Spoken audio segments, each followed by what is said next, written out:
Maging updated sa mga kaganapan tungkol sa ekstensyon at agrikultura. Agribalitaan. Alamin ang iba't ibang programa at serbisyong ekstensyon. Agrisalitaan. At tunghayan ang mga kaaba-abang na kaganapang pang-agrikultura. Agri-abangan. Dito lang yan sa inyong provider of extension advice and services in agriculture. This is Ating Kaugnay Podcast. Narito na ang inyong provider of extension advice and services in agriculture. This is Ating Kaugnay, Ating Kaugnay, Ating Kaugnay Podcast.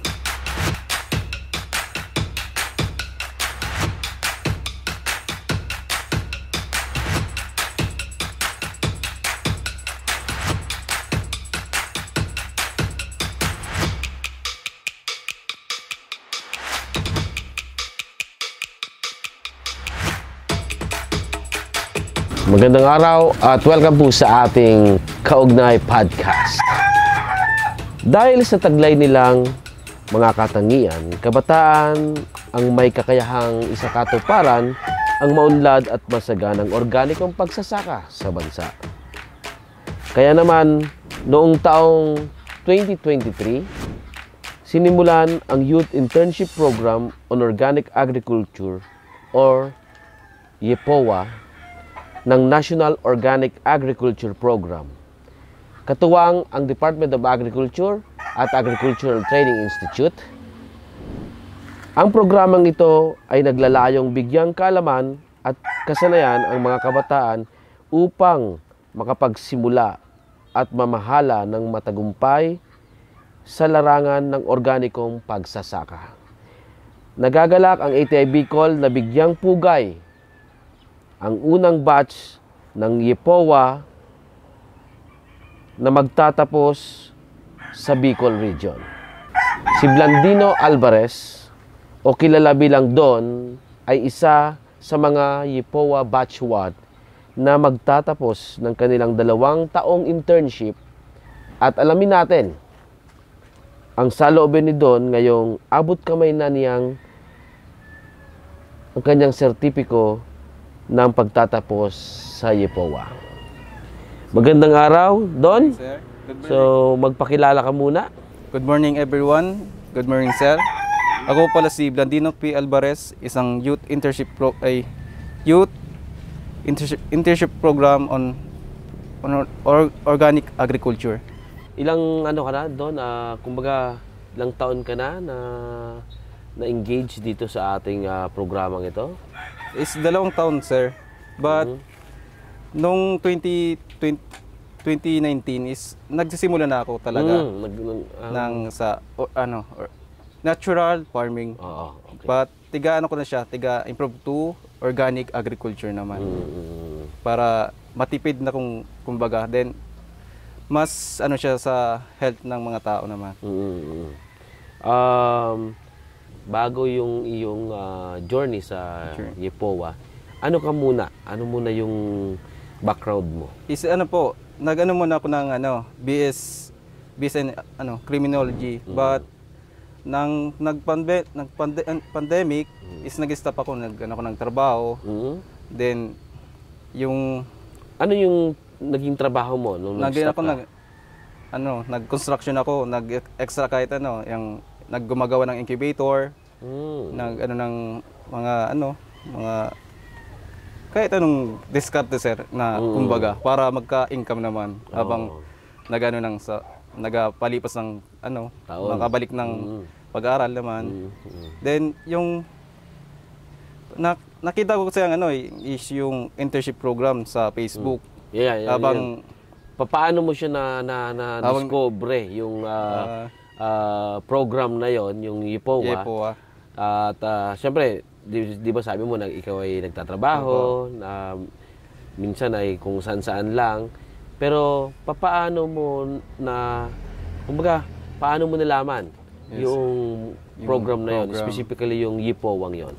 Habang, sir, pauwi ng sa trabaho, then habang nagpapahinga, nasa duyan lang, nag-scroll ako sa Facebook, then nakita ko yung programa ng ATI na tungkol nga sa sa program. Then nainganyo ako na what if na itry ko na nakano naman ako sa agriculture, di pagpatuloy ko na para may experience din, may bagong knowledge. Then maka sa mga youth, kumbaga, maka inspiration baga sa kanila. So nag-apply ka? Yes, sir.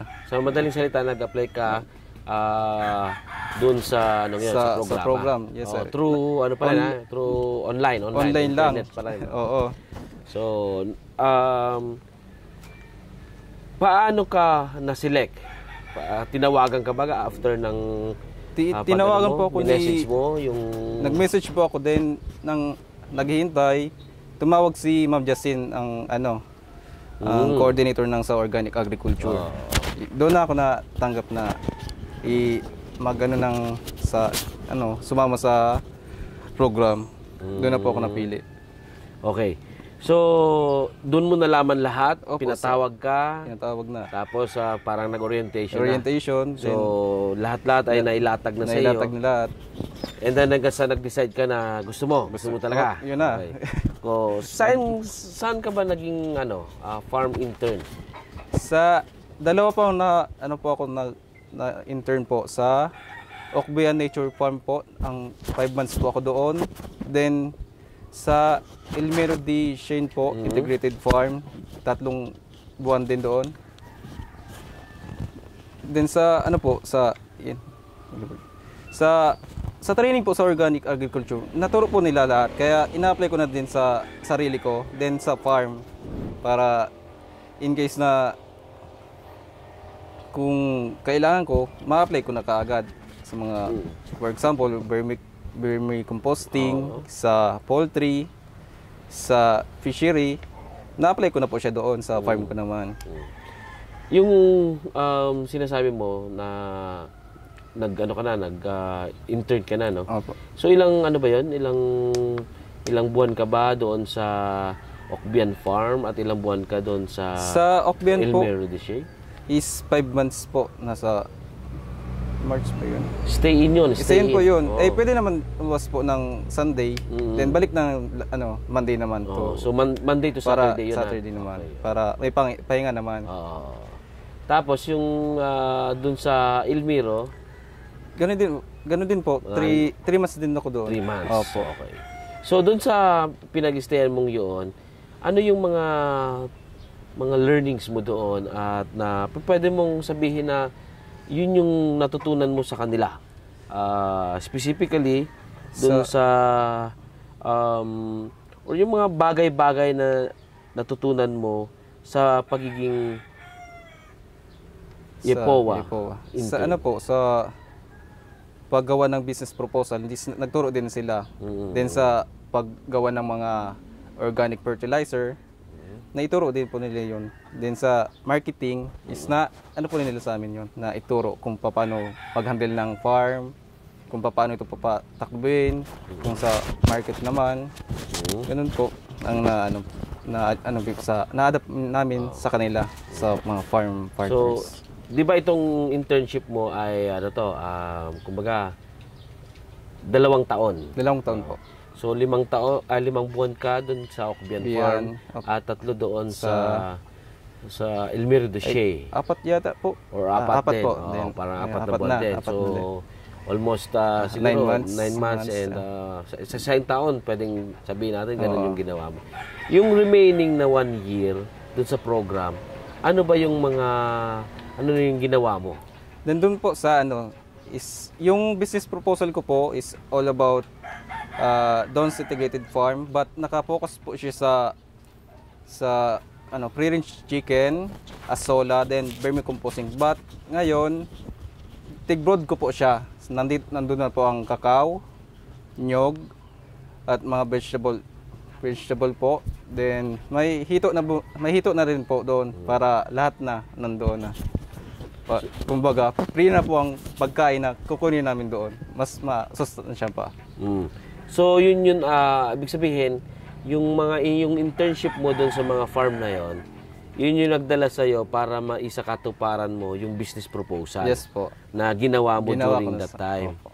And doon sa business proposal na ginawa mo, ano yung ano yung tulong sa iyo ng programa? Kayo ba ay binigyan ng initial, 'di ba, to start up startup capital para pag-umpisahan mo yung ano ba yung gusto mong i-implement na project, 'di ba? Yes po. So, and then syempre, saan mo in-implement na 'yon? Yung sa sa business ko, kung ano po, yung sa pre-range po. Then a solar fund na, then yung vermi composting po ang tig-budgetan ko ng 150,000 po na binigay po ng ETI and ng NOAP. So, yun. Doon sa internship program, para ano nyo yung business proposal nyo, meron kayo at binigyan kayo ng capital ng startup capital ATI. ng ATI, ng program sa organic, no, ng 150,000. So, sinabi sa'yo na ito yung 150 sa isang taon is kailangan mo ma-put up po yung business po. Oo, di ba? Ganun yun kasi 2 taon lang naman yung internship nyo. Doon sa mga yun, sa naging project proposal mo ba? Project business proposal. Business proposal. Ano yung, kumbaga, ano yung may pagmamalaki mo na gusto rin yung katulad ng mga kabataan na nakikinig sa atin at nanonood. Ano yung parang ma-inspire mo sila doon sa story mo. Yes. So, parang tipong nag-intern ka muna ng almost 1 year and then gumawa ka ng proposal doon. Tapos yung remaining 1 year mo ay i-implement mo na yung naging project mo. And ano yung mga karakteristik doon na pwede mo siyang ipagmalaki kasi marami sa ating mga kabataan ang baka gusto rin na subukan nila yung programa. Ang sa po sa government po is dapat i-grab nila yung mga offer ng mga sa government kasi free naman yun na may mga pa-training, then bibigyan sila ng i-set up na puhunan. Pag ginamit nila yun, magpo-produce ng income sa kanila na pwede na gamitin sa pang-araw-araw nila. Then, sila, makaka-produce ng product na organic, then kung ano-ano pa na sa agriculture. So, ano yung tipong, ano ba yung pwede mo sa kanilang ipagmalaki na tipong ako nga ay hindi masyadong kumbaga ang dala-dala ko lang ay yung isang almost 1 year na experience ako. lang. Sa sir? Sa mga training nga nila yun, kung sa for example sa mga senior high na grade 11 to 12 may na po sila, may kaalaman na po sila kasi nandiyan yung horticulture na subject na tinatawag sa grade 11, grade 12. Then po nila yun, i-grab po nila na enjoy nila yung agriculture. Then magsumikap po sila sa mga bagay-bagay na pwede sila income.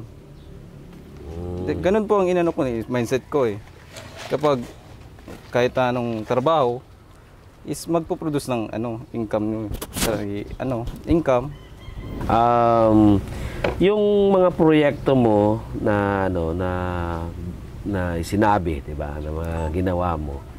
Ano sa tingin mo yung may pagmamalaki mo sa mga taong gusto rin na subukan yung ating programa? Yes. Nagsimula po ako sa natural farming po. Then, padandaan po na nalilipat sa organic agriculture po. Organic agriculture. Practice. Siyempre, di ba, given na meron kang assistance na natanggap, pero siyempre, kung sa farming, kung yung nakuha mo ay, siyempre, hindi naman yung, parang hindi naman yung sasapat talaga para magawa mong tuloy-tuloy. Yes po. So, ano yung point na sa iyo na ano yung gusto mong sabihin sa kanila na kahit meron konting ganon? Ano ba yung may mga ano ba yung mga pwedeng gawin?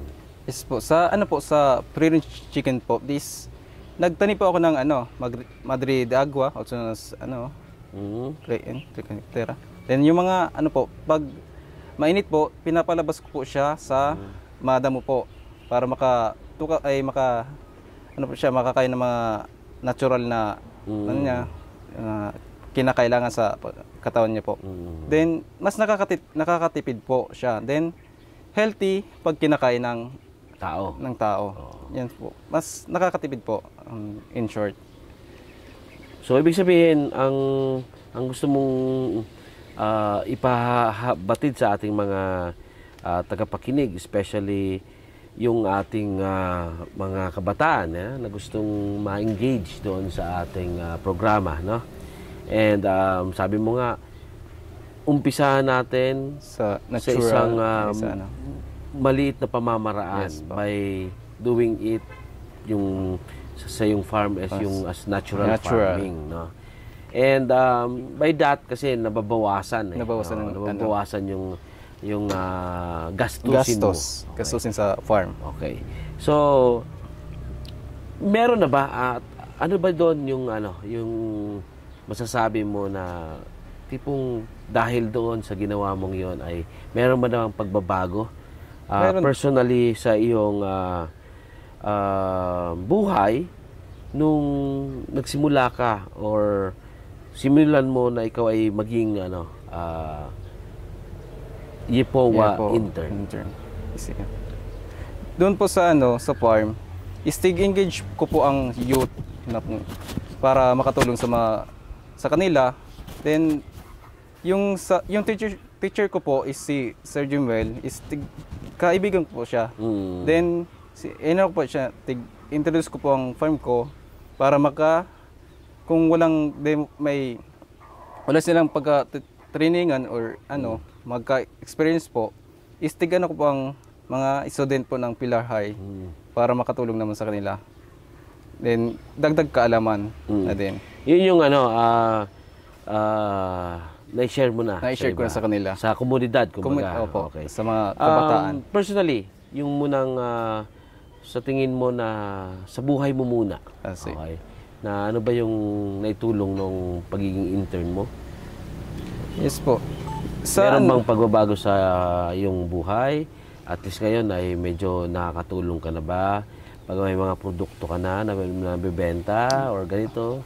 Meron po. Kasi actually po, nag-sold out po ang product ko. Sa pre-range pa lang is sold out na yan palagi. Pag nagpo-post lang ako sa Facebook, sold out na po yan.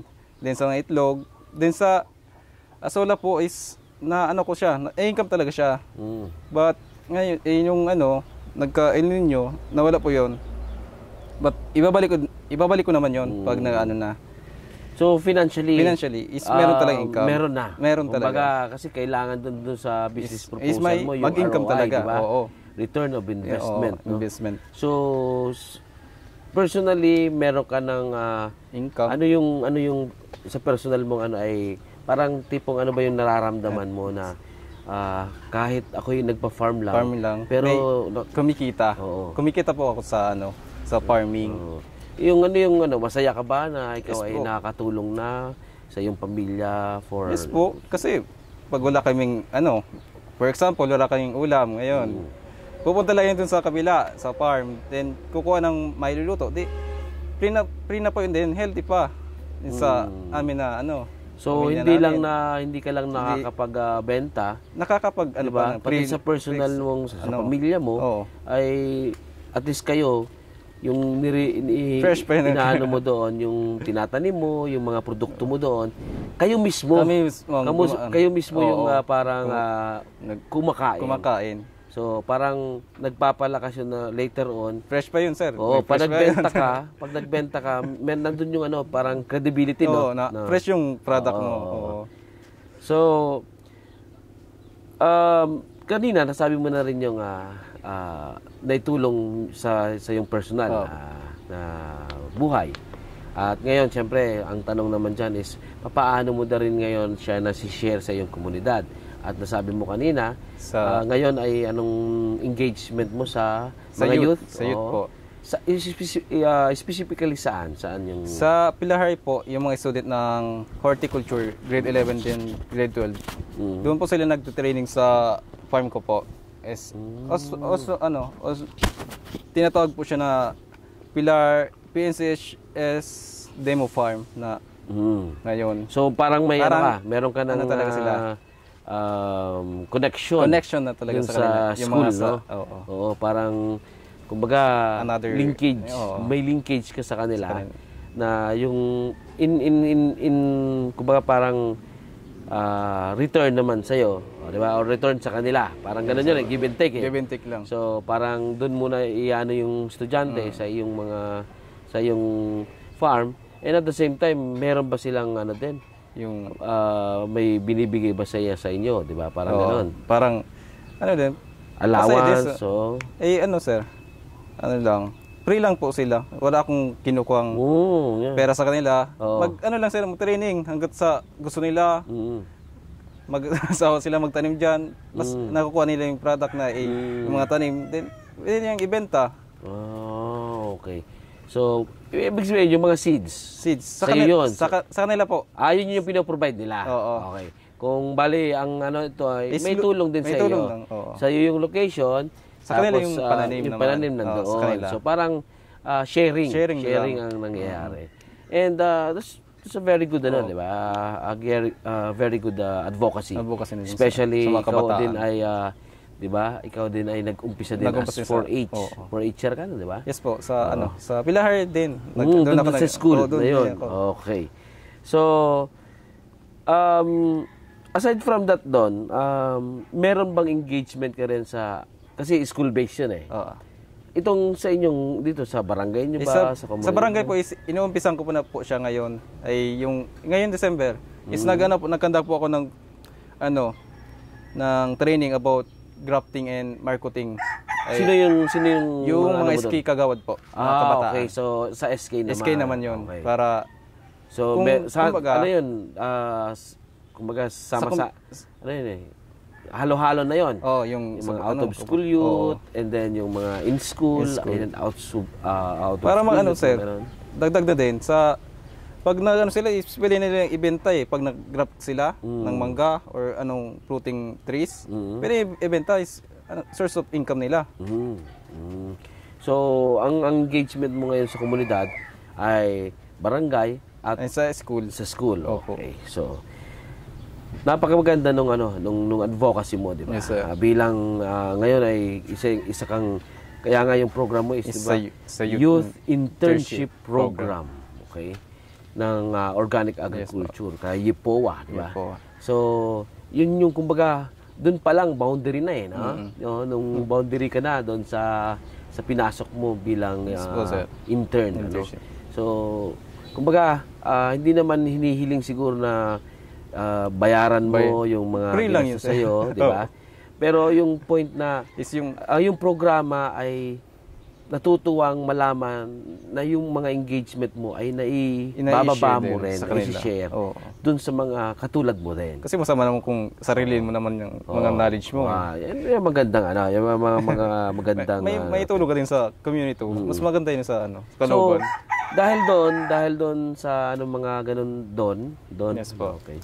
So, ano yung mensahe mo sa yung mga kapwa kabataan upang mahikayat silang maging produktibo habang nasa kabataan pa nila? Kasi nga, sabi nga natin, di ba, yung sa umpisa natin, sa introduction natin, na kayo yung edad nyo yun, yung stage nyo na pagiging youth, yun yung medyo maano pa yung atin, kung sa lakas ay nandun pa yung lakas natin. Oo.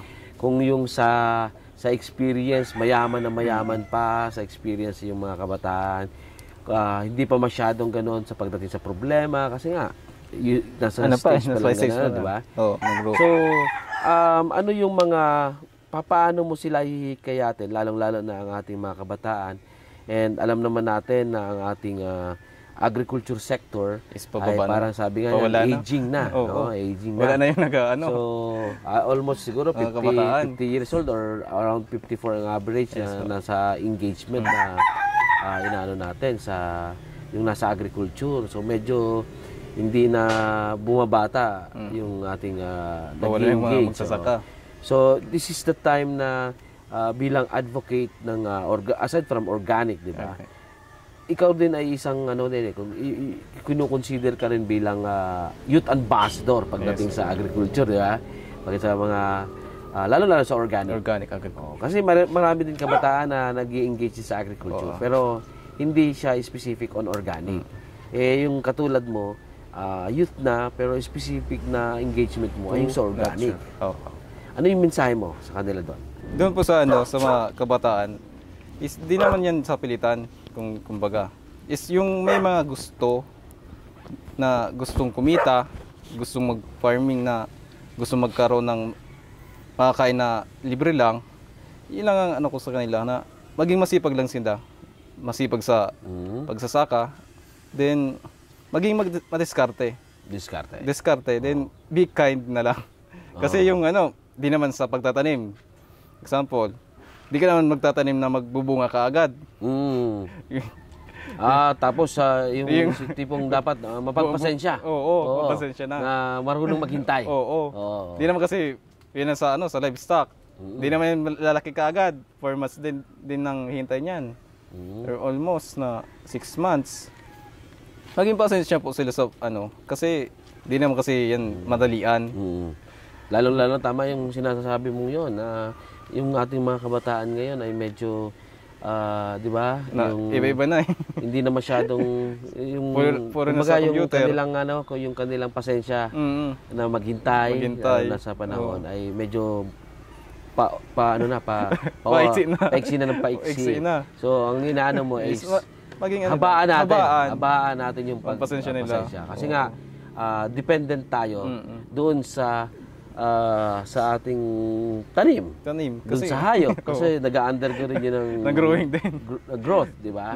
Maghihintay din sila mag-harvest. Napakaganda ng iyong advice. Yes, so, kasi di ba, medyo konti na yung span ng ating focus, yung attention ng ating mga kabataan ngayon.